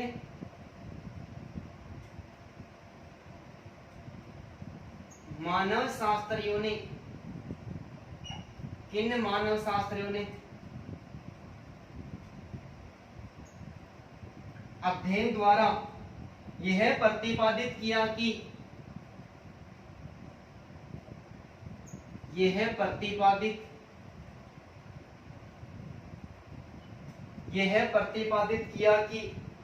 बालक के विकास पर संस्कृति का प्रभाव पड़ता है। बहुत खतरनाक प्रश्न, रिट में पूछा गया प्रश्न है। बालक के व्यवहार पर संस्कृति का प्रभाव पड़ता है। किसका भाई? संस्कृति का प्रभाव पड़ता है।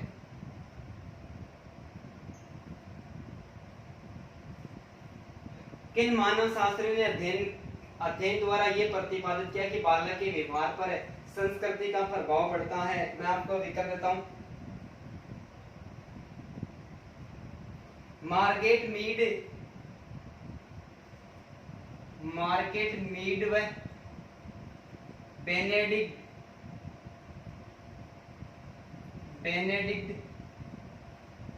दूसरा मैं विकल्प देता हूं गेसल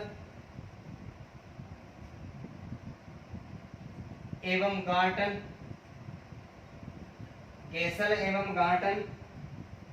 तीसरा जो विकल्प देता हूं मैं इरा गार्डन, और चौथा विकल्प देता हूं सोरेंस एवं हरलॉक। बहुत खतरनाक प्रश्न है भाई, पूछा गया प्रश्न भी। किन मानव शास्त्र ने अध्ययन द्वारा यह प्रतिपादित किया है कि बालक के व्यवहार पर संस्कृति का प्रभाव पड़ता है? बालक के व्यवहार पर संस्कृति का प्रभाव पड़ता है।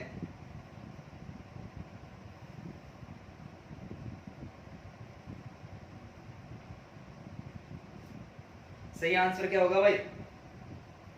इस प्रश्न का सही आंसर 1 नंबर होगा। मार्गरेट मीड एवं बेनेडिक्ट ने इस बात को स्वीकार किया है कि बालक के व्यवहार पर संस्कृति का प्रभाव पड़ता है। बालक के व्यवहार पर संस्कृति का प्रभाव पड़ता है, और इन्होंने ये भी स्वीकार किया है कि जो संस्कृति जितनी उन्नत होती है व्यक्ति उतने ही अधिक गुणों को प्राप्त कर लेता है। कि जो संस्कृति जितनी उन्नत होती है, विकसित होती है, अरे व्यक्ति बालक कहाँ पर पलता है? बालक अपने आसपास के वातावरण में अर्थात संस्कृति में ही तो पलता है ना। और जो संस्कृति जितनी उत्तम होती है जितनी श्रेष्ठ होती है, बालक क्या करता है उतने अच्छे गुणों का या उतने अधिक गुणों का विकास कर लेता है। ये किसके द्वारा स्वीकार किया? मार्गरेट मीड एवं बेनेडिक्ट के द्वारा स्वीकार किया। आज का 11वां प्रश्न है और सोच समझ के उत्तर देना, मिलान करने वाला प्रश्न है। निम्नलिखित विकल्प को सुमेलित कीजिए।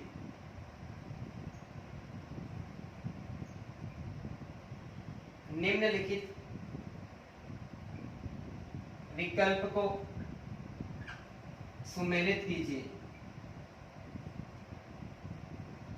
शिक्षा से संबंधित प्रश्न है। निम्नलिखित विकल्प को सुमेलित कीजिए। स्तंभ ए, माध्यमिक शिक्षा आयोग, माध्यमिक शिक्षा आयोग, राष्ट्रीय शिक्षा नीति,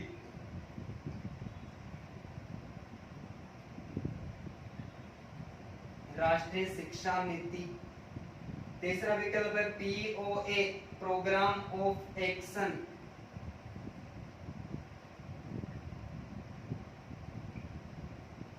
पीओए। और चौथा जो विकल्प है वो है राष्ट्रीय पाठ्यचर्या, राष्ट्रीय पाठ्यचर्या रूपरेखा। मिलान करना है स्तंभ ब से, सुमेलित करना है स्तंभ ब।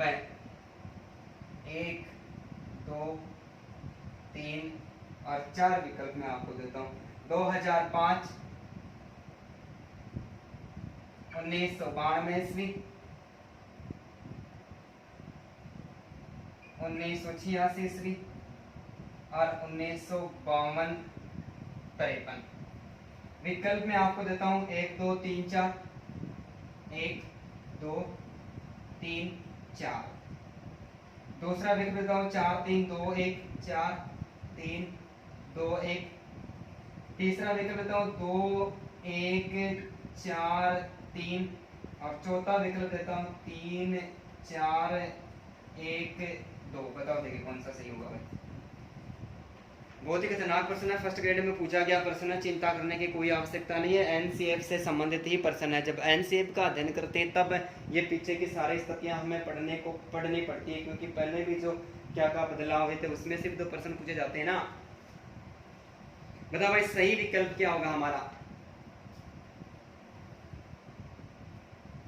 सही विकल्प होगा, जल्दी से कमेंट करो रे, कौन सा होगा सही विकल्प? 2 नंबर सही होगा, 2 नंबर का विकल्प सही होगा। माध्यमिक शिक्षा आयोग की स्थापना 1952-53 ईस्वी में हुई थी। अरे कब हुई थी? माध्यमिक शिक्षा आयोग की स्थापना 1952-53 ईस्वी में हुई थी। राष्ट्रीय शिक्षा नीति, जो राष्ट्रीय शिक्षा नीति है वो 1986 में बनी थी। और संशोधन राष्ट्रीय शिक्षा नीति जिसको प्रोग्राम ऑफ एक्शन के नाम से जाना जाता है वो 1992 ईस्वी में बनी थी। और एनसीएफ राष्ट्रीय पाठ्यचर्या रूपरेखा का निर्माण 2005 के अंतर्गत किया था। तो 2, 4, 3, 2, 1 जो विकल्प है वो हमारा क्या हो जाएगा? सही हो जाएगा। ठीक है भाई, तो एक बार स्क्रीनशॉट ले ले, नेक्स्ट क्वेश्चन की ओर चर्चा करें। दोनों प्रश्नों का स्क्रीनशॉट ले ले।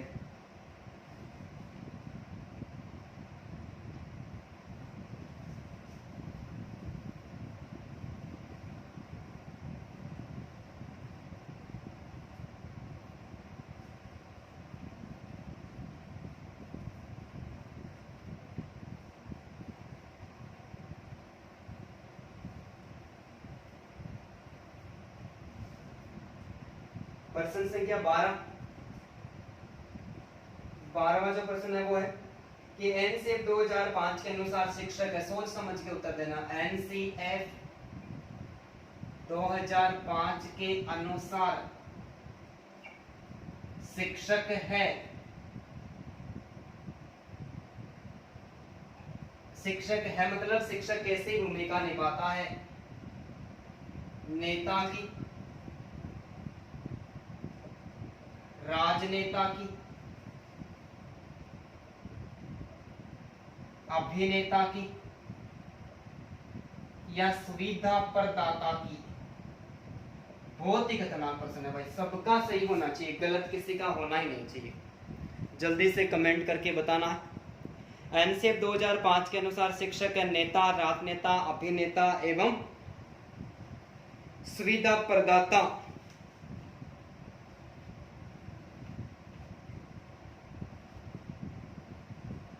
ठीक है भाई, इसका सही आंसर सभी का सही आ रहा है, सुविधा प्रदाता। ठीक है, तो एनसीएफ 2005 है। एनसीएफ 2005 के अंतर्गत बाल केंद्रित शिक्षा पर बल दिया था। किस पर दिया था भाई? बाल केंद्रित शिक्षा, बाल केंद्रित शिक्षा पर, यानी बालकों की शिक्षा पर सर्वाधिक बल दिया गया था। ठीक है, और बाल केंद्रित शिक्षा पर बल इसलिए दिया गया था कि बालक अपने जीवन का विकास कर सके और अपने योग्यताओं में पूरी तरह से परिपूर्ण हो सके।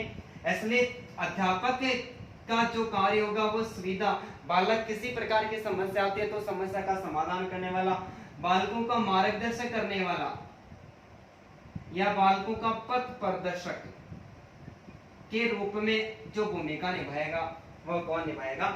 वो अध्यापक निभाएगा। ठीक है, आज का 13वां प्रश्न है, ये भी बहुत खतरनाक प्रश्न है कि निम्न में से कौन सी विशेषता मूल्यांकन की नहीं है? बस ध्यान पूर्वक बताना है। निम्न में से कौन सी विशेषता, निम्न में से कौन सी विशेषता मूल्यांकन की नहीं है? निम्न में से कौन सी विशेषता मूल्यांकन की नहीं है?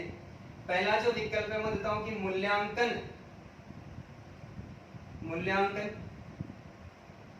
निरंतर चलने वाली प्रक्रिया है, निरंतर चलने वाली प्रक्रिया है। मूल्यांकन निरंतर चलने वाली प्रक्रिया है। दूसरा विकल्प मूल्यांकन संख्यात्मक के साथ साथ, मूल्यांकन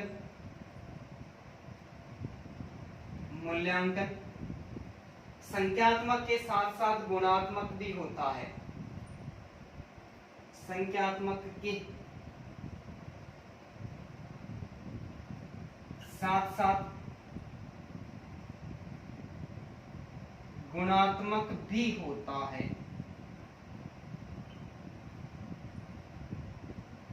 तीसरा जो विकल्प है, मूल्यांकन द्वारा शिक्षा के उद्देश्य से, मूल्यांकन द्वारा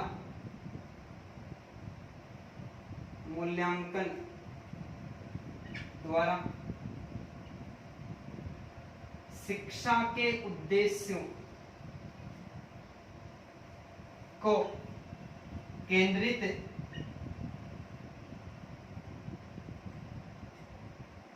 बनाया जा सकता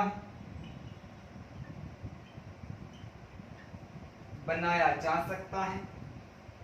और चौथा जो विकल्प है, मूल्यांकन सकारात्मक प्रक्रिया नहीं है। मूल्यांकन सकारात्मक प्रक्रिया नहीं है। सोचने की तो आवश्यकता ही नहीं है, प्रश्न हमारा गलत होगा ही नहीं। निम्न में से कौन सी विशेषता मूल्यांकन की नहीं है? तो मूल्यांकन निरंतर चलने वाली प्रक्रिया है। मूल्यांकन संख्यात्मक के साथ साथ गुणात्मक भी होता है। मूल्यांकन द्वारा शिक्षा के उद्देश्यों को केंद्रित किया जा सकता है। मूल्यांकन सकारात्मक प्रक्रिया नहीं है। ठीक है, तो क्या सही होगा भाई? इसमें हमारा 4 नंबर का विकल्प है वो सही नहीं है। मूल्यांकन निरंतर चलने वाली प्रक्रिया है भाई। बालकों ने कितना प्राप्त किया, किस उद्देश्य तक प्राप्त किया, ये जानने के लिए मूल्यांकन हर बार करना जरूरी है।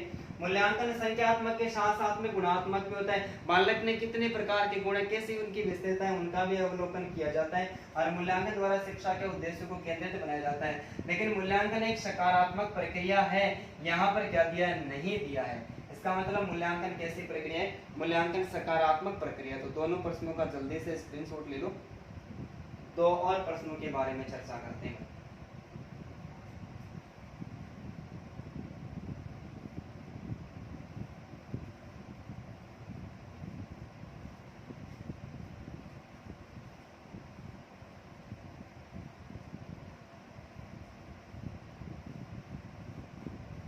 ठीक है, समझ में आ रहा है आसानी के साथ में? यदि आसानी के साथ में समझ में आ रहा तो कमेंट बॉक्स में दोस्तों जरूर जरूर हाँ लिखिए।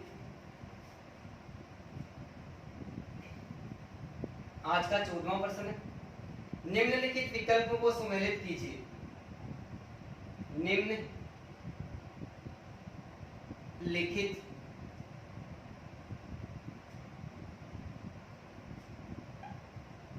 विकल्पों को सुमेलित कीजिए, मिलान करना है। ठीक है, स्तंभ ए, स्तंभ ए बहुकारक सिद्धांत,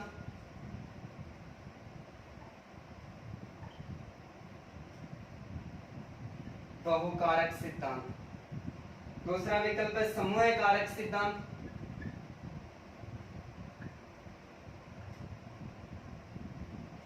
समूह कारक सिद्धांत। तीसरा विकल्प है बहुबुद्धि सिद्धांत,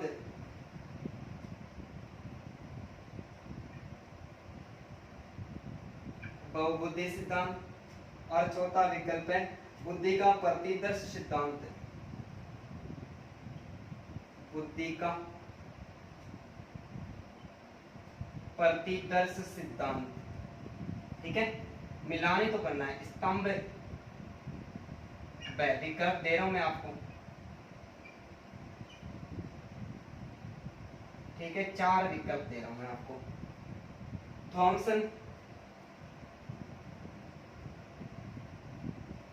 थॉमसन, गार्डनर, थर्स्टन,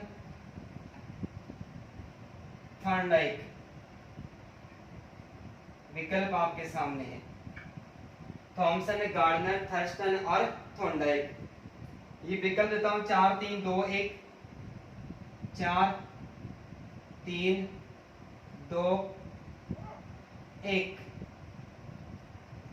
दूसरा विकल्प देता हूं 1 2 3 4। तीसरा विकल्प देता हूं 3 4 2 1। और चौथा विकल्प देता हूं 1 4 2 3। बता दो भाई जल्दी से, निम्नलिखित विकल्पों को सुमेलित करना है कि कौन सा किसके साथ में सुमेलित है।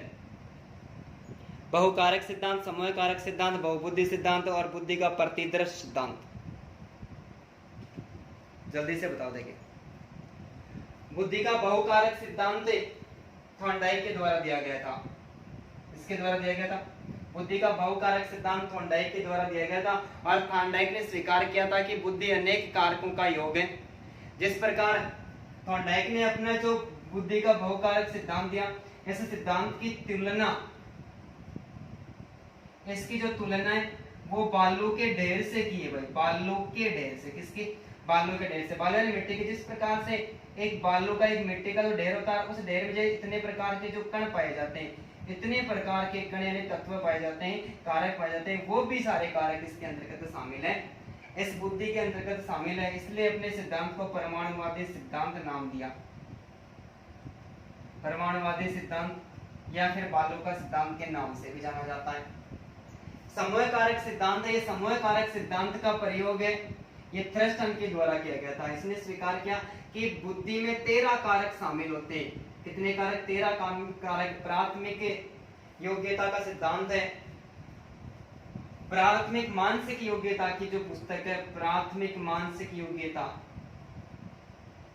प्राथमिक मानसिक योग्यता, प्राइमरी मेंटल एबिलिटी पुस्तक का प्रकाशन है, वह थर्स्टन के द्वारा किया गया था। और थर्स्टन ने कहा कि बुद्धि 13 प्रकार के तत्वों से मिलती है और जिसमें से 7 तत्व एकदम महत्वपूर्ण है। उन 7 तत्वों के योग को समूह कारक सिद्धांत नाम दिया। किसके द्वारा भाई? थर्स्टन के द्वारा। और बहुबुद्धि सिद्धांत है, बहुबुद्धि सिद्धांत का प्रतिपादन गार्डनर के द्वारा 1889 यानी 1989 ईस्वी में किया गया था। कब किया गया था? 1989 ईस्वी में किया था। और गार्डनर ने इस बात को स्वीकार किया है कि जो बुद्धि है वो 7 मानसिक योग्यताओं के योग से मिलकर बनती है।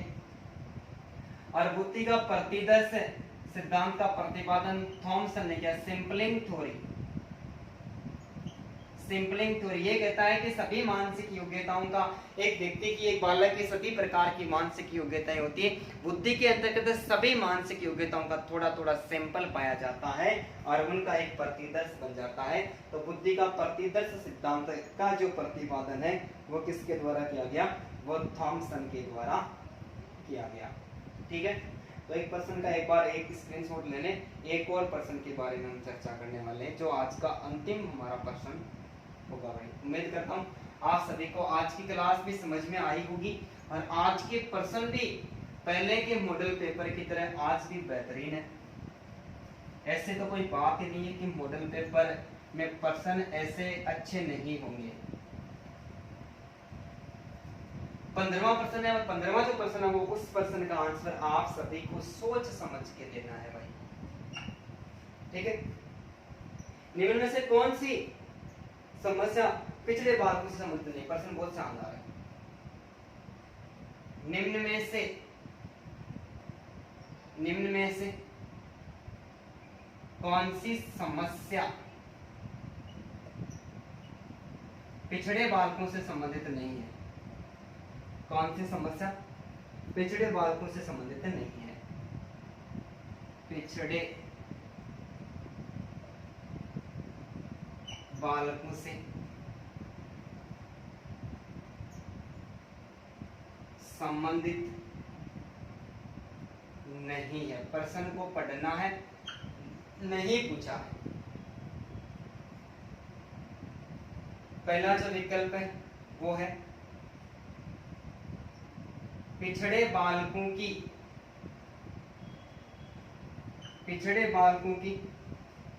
मनोवर्ती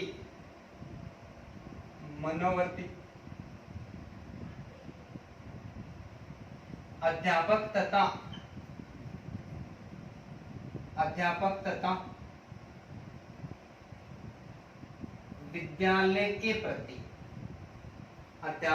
विद्यालय के प्रति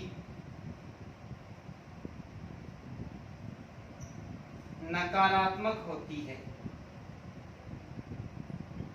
ठीक है,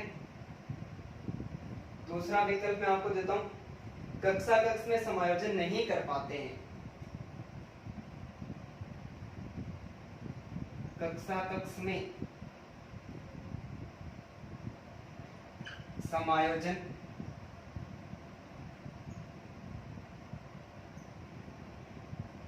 नहीं कर पाते हैं। तीसरा विकल्प देता हूं, इन बालकों का आईक्यू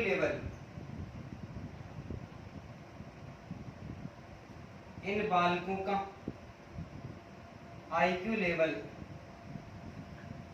90 से 110 होता है। 90 से 110 होता है। और चौथा विकल्प मैं आपको देता हूं,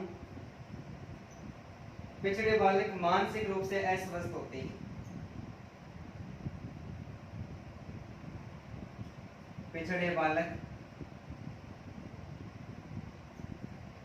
मानसिक रूप से अस्वस्थ होते हैं। ठीक है भाई, विकल्प आपके सामने है और सोच समझकर जल्दी से इसका आंसर दे दो भाई, क्या सही होने वाला है।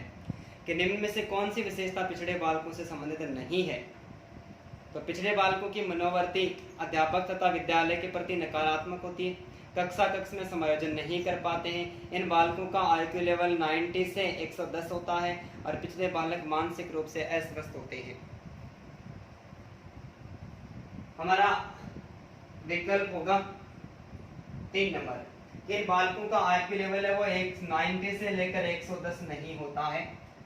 इनका जो आईक्यू लेवल है वो 75 से लेकर कहां तक होता है भाई? 90 के बीच में ही होता है। कहां तक होता है? 90 के बीच में ही होता है। 75 से लेकर 90 के बीच में होता है। तो 70 जिन बालकों का आईक्यू लेवल 70 से 90 के बीच में होता है वो पिछड़े बालक या मंदबुद्धि बालक कहलाते हैं। बाकी पिछड़े बालक के अरे शैक्षिक दृष्टिकोण से पिछड़े हैं तो उनका जो स्वभाव है अध्यापक और विद्यालय के प्रति हमेशा नकारात्मक होता है, पढ़ने के इच्छुक नहीं होते हैं। कक्षा में समायोजन नहीं हो पाता है, अरे सारे स्टूडेंट उनसे आगे निकल जाते हैं, वो किसी भी प्रश्न का आंसर बताते नहीं तो अपने को ऐसा है समझते हैं, तो समायोजन नहीं हो पाता है। और ये मानसिक रूप से कमजोर होते हैं, मानसिक रूप से अस्वस्थ होते हैं, इनका मतलब इनका दिमाग ही काम नहीं करता है, बेचारे सीखे तो सीखे काम।